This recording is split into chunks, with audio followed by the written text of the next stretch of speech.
महाराष्ट्रातील प्रसिद्ध कला तमाशा आणि त्या तमाशामध्ये काम करणारे भरपूर कलाकार झाले, परंतु वैजापूर तालुक्यातील एका ग्रामीण भागातील कलाकार कारभारी जाधव हे चांडगाव या गावचे आहे आणि त्यांनी तमाशामध्ये रघुवीर खेळकर यांच्याकडे काम केलं. पद्मश्री रघुवीर खेळकर यांच्याकडे त्यांनी काम केलेलं आहे. अनेक मोठ्या तमाशात काम केलं.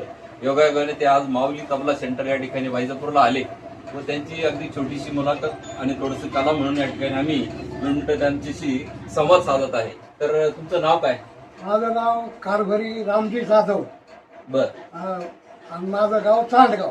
बर. तुम्ही आतापर्यंत कुठल्या कलाकाराबरोबर काम केलं? मी रघुभाऊ खेळकर त्यांच्यात काम केलं. त्यांचाच आशीर्वाद आहे मला. किती वर्ष काम करताय तुम्ही तमाशामध्ये? त्या तमाशामध्ये मी जवळजवळ 22-23 वर्ष काम केलं.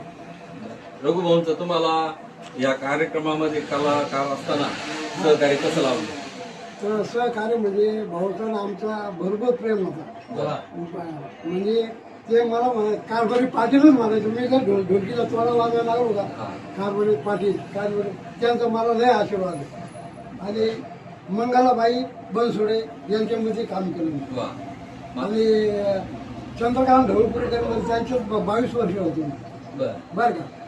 आणि त्यात मध्ये मग भाऊचा मला फार आशीर्वाद आहे.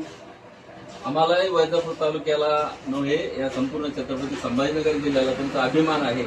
सर्वसामान्य घरातून तुम्ही एक कलावंत झाले आणि आज तुम्ही ढोलकीचं सेवा केली अनेक वर्षे. तर त्याच्यामध्ये तुमच्या स्मरणातला काही आणि आठवणीतला तुम्हाला आवडलेला असा एखादा तोडा या ठिकाणी तुम्ही वाजवा आता. बरं.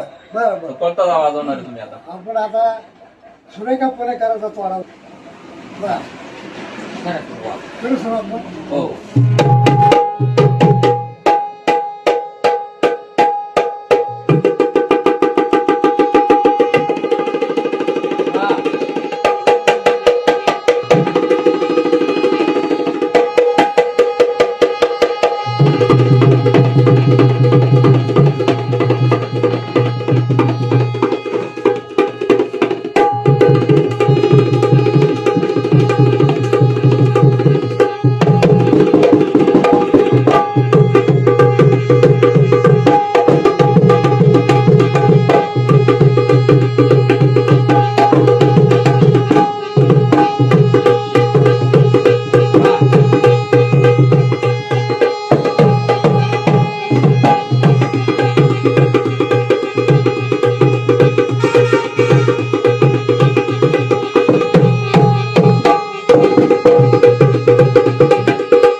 आता हे सगळं काम करताना किती वर्ष झाले तुम्हाला?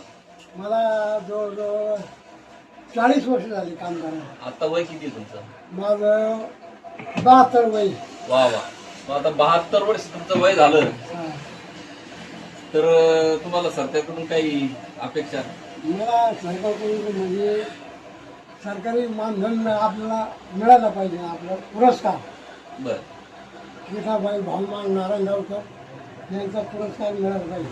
असं का? वा वा वा. ठीक आहे, तुमच्या या व्हिडिओच्या माध्यमातून आपण सरकारकडे हे मागणं पोहोचू. हा आणि तुमची ही जी सेवा आहे, वय तुमचं 72 आहे, तुमची ही एनर्जी टिकून आहे, हा एवढी शक्ती आज 72 वयामध्ये तुम्ही एवढी चांगली सुंदर ढोलकी वाजवता, म्हणजे याची ही जी कला अवगत झाली, पण ही शक्ती तुमच्याकडे कशी काय येते?